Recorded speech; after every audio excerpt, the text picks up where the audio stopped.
Hi everyone, so this tutorial will show you how you can start creating your infographic using Google Drawing Tool. So if you come in here to drive.google.com, you may need to sign in if you're not already signed in. And then if you click on New, and it might be under More, but you should see Google Drawings. So if you click on that, so Google Drawings gives you a canvas to work from. You can change the size of the canvas to whatever you'd like, to whatever shape you'd like. Typically, infographics are a tall rectangle, but you can really decide however you want it to look. It doesn't really matter. It's up to you.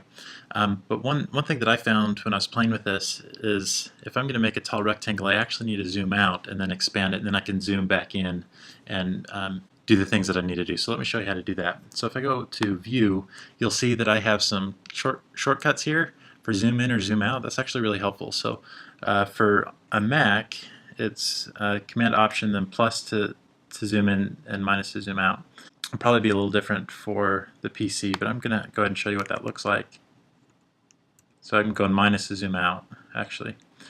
So once I've zoomed out enough, then I can actually change the size. Oops.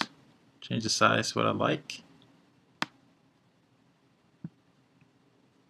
knowing that I can always change this again. But let's say that's kind of how big it is. It's hard to actually know the dimensions, but when you save the image, it'll be large if you zoomed out and then resize it. If you just resize it without zooming out, then it'll be a pretty small image. So I'm just going to say this is the size that I want, knowing that I can always make it large if I need to. Then what I'm going to do is I'm going to zoom in. So for me, that's Command Option plus. So now that I'm here, let me just orient you to some of the features, the drawing features. So if I click here with shapes, let's say I want a heading. I'm going to just actually draw a rectangle in here. And I notice that it has a line. Maybe I don't want the line, so I can go in there and make it transparent. Maybe I don't like that color, so I can come in here, say, you know, I really want that purple. Oh, that's ugly. Maybe I'll do a lighter purple like that. And then if I want to add a title, I can add a text box. Oh, the text box are here, so I can do that on anything.